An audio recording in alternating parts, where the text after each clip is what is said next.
네, 이번 주부터 다시 날씨가 많이 추워졌습니다. 좀 불편하긴 해도 겨울은 그래도 추워야 제맛인 것처럼 저희 고향신문도 언론의 제맛을 살리는 신문사가 되겠습니다. 첫 번째 소식입니다. 고양시 건축 허가 행정에 잇따라 위헌과 문제점이 발생하고 있습니다. 인허가 행정에 구멍이 뚫린 거 아니냐는 지적이 나오고 있습니다. 작년 여름에 개통된 대곡 서사선 노선이 운전까지 연장된다는 소식입니다. 호평을 받고 있는 고양시 뚝버스 어떻게 운행되는지 알아봤습니다. 창릉 공공택지 공급이 잇따라 유찰됐다는 소식입니다. 마지막으로 일산 테크노밸리 비싼 땅값 어떻게 하는지 고민을 해봤습니다. 지난달부터였죠. 신천지 의혹이 일고 있는 풍동의 한 건물이 종교시설 용도 변경 허가 사실이 뒤늦게 알려지면서 주민들의 큰 반발이 일었습니다. 그런데 이뿐만이 아닙니다. 최근에는 덕이동 데이터센터 건축 허가 사실도 뒤늦게 알려지면서 인근 지역 주민들이 유해성 문제를 거론하면서 크게 반발하고 있습니다. 여기에 더해서 향동의 한 오피스텔은 공사가 완전히 마무리되지 않고 미진한 상태인데도 사용 승인 허가가 나오면서 입주민들의 항의 집회가 벌어지기까지 했습니다. 최근 한 달 사이에 건축 허가 문제로 인한 집단 민원이 3건이나 연달아 발생한 것인데 현재 상황이 어떤지 한번 하나씩 좀 짚어주시죠. 논란이 많이 됐던 이 신천지 건 같은 경우에 직권 취소를 하겠다 이런 입장을 네. 밝혔던 상태잖아요. 네. 최근에 이게 공문이 간 상태더라고요. 18일에 건축주한테 중대한 공익상 필요에 의해서 6월 18일 날 종교시설 용도 변경 허가됐던 내용에 대해서 행정행위를 취소한다.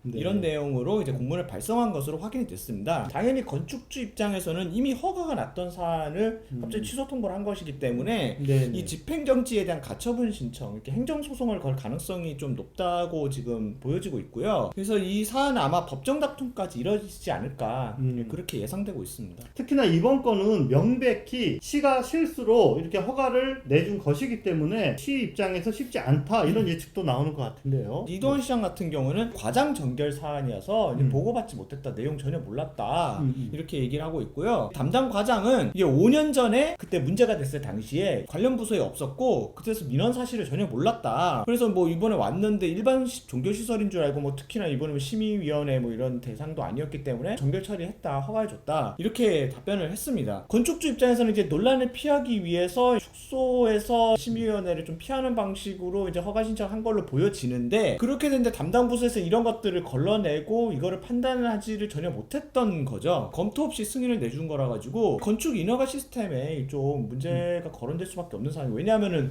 민원이 제기될 우려가 있는 그런 건축물도 굉장히 많이 있잖아요. 근데 마찬가지로 똑같은 문제가 발생했을 때에 이거를 걸을 수 있는 이런 시스템이 과연 있느냐. 작년 한 해 용도 변경에 대한 이번 케이스에 해당하는 용도 변경에 대한 허가 건수가 116건 1년 동안. 그래서 그렇게 많은 숫자는 아닌 것 같네요. 한 달에 10건이 채 안 되는 거고 실제로 이제 이번에 문제가 됐던 거기가 6월이었잖아요. 이때 접수한 건이 10건이더라고요. 물론 이제 이거 말고도 다른 일들이 많이 있겠지만은 충분히 검토하는 절차들이나 이런 시스템이 제대로 있었다면은 사전에 이런 문제가 되는 사안까지 생기지 않지 않았을까. 두 번째 건으로 한번 짚어보겠습니다. 경의선 철길 건너편이 바로 탄현 큰마을 아파트 단지가 밀집되어 있는 그런 곳입니다. 얼마 전에는 덕이동 데이터센터 건축 허가도 주민들에게 큰 반발이 일었습니다. 덕이동 309-56 부지에 연면적 총 16,945제곱미터 지하 2층, 지하 3층 규모를 큰 건물로 지어진다고 하더라고요. 이것도 이제 작년 3월에 건축 허가가 났는데 주민들은 최근에야 이제 내용을 알게 됐대요. 특히나 이제 데이터 센터 같은 경우는 최근에 좀 약간 반대 여론들이 많아요. 다른 지역도 그렇고 이게 아무래도 뭐 전자파 유해 문제 이런 것들이 거론되다 보니까 반대를 하고 있는 상황이고 그렇기 때문에 지역구의 이용우 국회의원이나 또 지역구 민주당 지역위원회 차원에서도 지난주에 이제 반대 설명서도 내고 이제 기자회견도 하고 이런 상황입니다. 고양시에서는 왜 이렇게 또 무책임하게 허가를 내준 것인지 좀 궁금하네요. 고양시 내부 보고서에도 이렇게 적혀 있어요. 이제 해당 데이터 센터로 인한 전자파 피해 우려 등에 대해서 아직 구체적으로 민원이 제시되지 않지만은 다른 지역의 사례나 이런 것들을 봤을 때 착공 등으로 사업이 가시화되면은 민원이 다소 발생할 것으로 예상된다. 그러니까 문제가 될 걸 뻔히 알면서 허가를 내줄 꼴인데 무책임하게 허가를 내줬냐 이렇게 이제 담당 기자가 물어봤어요. 보고서에 그렇게 쓴 건 맞지만은 말 그대로 이런 문제 발생할 걸로 예측된다의 정도의 이제 보고에 대한 내용이었고, 실제 이거 허가 내준 과정은 정식 심의도 거쳤고 절차에 맞춰서 처리했기 때문에 문제가 없어 따로 조치한 게 없다, 이렇게 답변한 건데 형식적인 답변을 이렇게 해줄 수밖에 없는 거죠. 이 주민들 입장에서는 납득하기 어려운 부분이거든요. 언급하지 않을 수가 없는 게 데이터 센터 공사가 고양시에서는 이렇게 쉽게 허가를 내줬지만은 전력을 이제 공급을 받아야 되잖아요. 네네. 그 전력 공급은 저기 파주 변전소에서 받아요. 매설 공사를 하려면 파주를 거쳐야 되지 않습니까? 네. 근데 파주에서 지금 막고 있어요. 파주에서 막은 이유는 당연히 매설 공사하고 하는 데 있어가지고 주민들의 이제 불편이나 도로에 좀 약간 문제 이런 것들이 제기될 수 있기 때문에 우린 그런 것들을 판단해서 불허가 조치를 내렸다. 고양시 행정이랑 비교가 이러면 안 되지만은 이렇게 될 수밖에 없는 부분이어가지고 더 주민들의 비판을 받고 있는 사안이죠. 또 세 번째 케이스를 한번 보겠습니다. 지난주에 시청 앞에서 또 시끄럽고 소리가 큰 집회가 좀 있었습니다. 향동의 한 오피스텔인데 공사 하자 수준이 아니라 사실상 공사가 덜 끝난 이런 미완의 건물임에도 고양시가 승인 허가를 내줬습니다. 자, 그래서 입주민들이 크게 반발하고 있는 이런 상황입니다. 연달아서 이런 문제가 터지는 거면 뭔가 고양시 건축 인허가 행정에 문제가 있다고 볼 수밖에 없지 않나, 이런 생각인데요. 건축 관련 부서가 원래 민원이 많은 곳이고 이전에도 이런 크고 작은 문제가 없었던 데라고 할 수는 없어요. 이제 항상 문제는 많이 생겼던 곳이긴 한데, 그렇기 때문에 인사 배치나 세심하게 신경을 써야 되는 그런 부서였다고 하는데, 지금 일련의 과정들의 문제가 단편적으로 발생한 문제라기보다는 이게 좀 약간 시스템적인 부재와 연결되어 있다, 좀 이런 지적들이 나오고 있어요. 조직 개편이랑 인사 인동들이 많이 있었잖아요. 최근에 건축부서 안에서도 인허가 행정 관련 부서에서는 특히나 이제 좀 약간 에이스 잘 아는 건축직을 이제 놔가지고 사전에 이 문제를 잘 거르도록 했고, 국장급의 건축직을 또 배치를 해가지고 이 컨트롤 타워 역할을 좀 맡았다고 해요. 그래서 만약 문제가 터지더라도 시스템을 해놨었는데, 지금은 지금 어떻게 된 상황이냐면은 과장 정결로 지금 되어 있는 상황이고, 이 인허가 건에 대해서 현재 과장님은 부서에 온 지 한 달 남짓 된 또 상황이에요. 잘 모르는 부분들이 많을 수밖에 없고, 그리고 인허가 같은 경우도 담당하는 직원들이 대부분 뭐 좀 신규 내지는 얼마 안 된 그런 직원들이 많이 있다고 하니, 이런 부분들이 과거에 비해서 너무 쉽게 허가를 내주는 거 아니냐,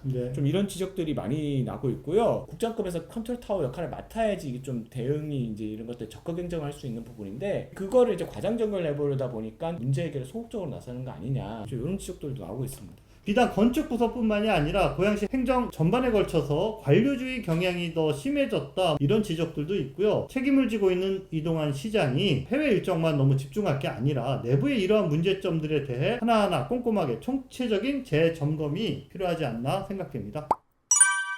지난해 8월에 일산역까지 연장된, 저희는 대곡소사선이라고 불렸는데 지금 이제 정식 명칭은 서해선 전철이죠. 서해선이 조만간 파주 운정까지 연장될 것으로 보입니다. 파주시는 지난주에 보도자료를 통해서 서해선 파주 연장 사업이 15일 국토교통부로부터 최종 승인을 받았다라고 밝혔습니다. 사업이 마무리되면 기존 일산역까지만 운행되던 서해선을 탄현역, 야당역 거쳐서 운정역에서도 바로 탈 수 있게 될 것 같습니다. 새로 연장될 파주 구간도 역시 경의 중앙선 선로를 공용으로 이용한다고 하네요. 이번 연장 사업으로 구간은 5.3km 정도 늘어나게 되고요. 향후에 이제 실시 설계, 또 철도 공단과의 사업 위수탁, 협약 등의 절차를 남겨놓고 있습니다. 사업비는 115억 원이 소요되고요. 파주시가 부담해야 하는 연간 운영비는 12억 원이 들어갈 것으로 예상됩니다. 이번에도 교통소식입니다. 경기도가 운영하는 똑버스 들어보셨나요? 승객의 요청에 따라 똑똑하게 이동하는 버스다. 그래서 이제 똑버스 이런 이름이 붙어졌는데, 이른바 수요 응답형 버스라고도 이야기를 하죠. 고양시에서도 6개월 전부터 식사동 그리고 고봉동 이렇게 2개 노선의 똑버스가 현재 운영되고 있습니다. 그리고 올해부터는 덕양구의 교통오지라고 불리던 덕은동 그리고 향동동에도 추가로 운영될 계획이라고 합니다. 이번 주 고양신문 신면에서는 똑버스에 대한 궁금증을 상세한 지도 그리고 노선도를 첨부해서 하나하나 풀어봤습니다. 이용하신 분들은 잘 알고 계실 것 같은데, 기본적으로 어떻게 운영되나 한번 봤어요. 이게 똑타라는 어플이 있더라고요. 이걸 통해서 이동자의 위치를 이렇게 전송을 하면은 택시처럼 버스가 찾아와서 주요 거점까지 이렇게 운행하는 그런 방식이더라고요. 쉽게 말해서 반은 택시, 반은 버스, 이렇게 이해를 할 수 있을 것 같은데요. 식사동 노선 같은 경우는 평일 출근 시간과 퇴근 시간까지는 식사동과 대곡역을 연결하는 고정 노선으로 시간으로 운행을 한다고 하더라고요. 이 시간에는 일반 노선 버스처럼 사전 예약 없이 교통카드로 현장 결제도 가능하다고 합니다. 식사등 노선에는 18인승 중형 전기버스 4대가 지금 운영되고 있어요. 네, 이번에는 고봉동 한번 보겠습니다. 고봉동 같은 경우는 이렇게 고정 노선이 운행되는 건 아니고요. 서쪽 끝인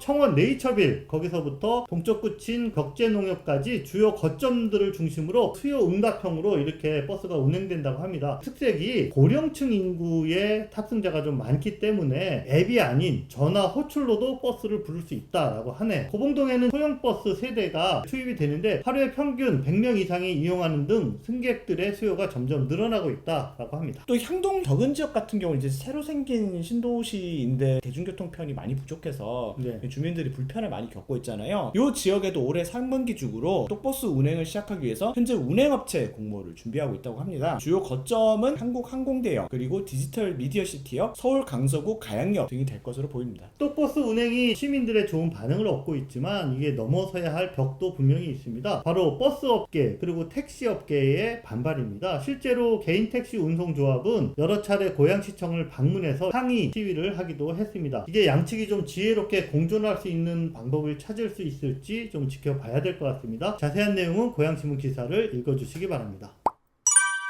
부동산 침체와 좀 연관된 이런 소식이기도 한데요. 고양 창릉지구에 공공택지를 분양받으려는 건설사가 단 한 곳도 나타나지 않아서 2029년으로 예정된 창릉 신도시 완공 시기가 늦어지는 거 아니냐라는 우려가 나오고 있습니다. 민간 건설사가 LH로부터 각 블록별로 이렇게 낙찰을 받은 뒤에 아파트를 공급하고 인프라를 조성해야 이게 신도시가 모습을 드러내는 것인데, 주택 공급의 첫 단계인 택지 매각부터 브레이크가 걸린 이런 모양새입니다. 고양 창릉지구의 LH가 지난해 11월에 공동주택용지 C 원블록을 청약을 진행을 했습니다. 이게 이제 창릉에서는 첫 번째로 청약 진행을 한 건데 입찰한 건설사가 한 군데도 없어서 유찰이 됐습니다. 그래서 다음 달인 12월에 2차 청약을 받았지만 역시 마찬가지로 한 군데도 입찰을 하지 않았다고 합니다. 행신동, 화정동과 좀 가깝거든요. 그래서 신도시 개발 초기 인프라 부족 문제를 어느 정도 보완할 수 있는 이른바 노른자 부위다 라고 이렇게 평가를 받은 곳인데도 불구하고 땅을 사겠다는 기업이 하나도 나타나지 않은 것입니다. 건설사들이 이렇게 몸을 사리는 이유는 최근 부동산 시장 침체로 건설사들이 어려움을 겪고 있고 공사 비용도 급증하다 보니까 이게 수익성을 예측하기가 좀 힘들어진 이런 불확실성 때문인 것으로 진단되고 있습니다. 창릉 신도시만의 상황이 아닌 것 같더라고요. 그러니까요. 분위기가 확 바뀌었어요. 건설업계 따르면 창릉과 하남, 교산 등 3기 신도시 외에도 화성 동탄, 그 다음에 김포 한강지구 등 인기가 예상됐던 공공주택 용지들이 줄줄이 유찰됐다고 합니다. 그 밖에도 수도권에서만 인천 영종, 또 파주 운정, 남양주 진접 등 16개 택지가 현재 주인을 찾지 못하고 있는 상황입니다. 궁금한 게 그럼 이게 택지 공급 예정대로 가능하냐? 네, 아무래도 좀 늦어질 것 같습니다. 그래서 LH 관계자의 이야기를 들어보니까 어떻게 해서든 기업 입찰을 좀 유도하기 위해서 기업이 일단 공공택지 계약을 해놓고 피치 못해서 계약을 해제하게 되면은 계약금을 돌려주는 토지 리턴제 등 다양한 인센티브 방안도 고려하고 있다라고 답변을 했습니다.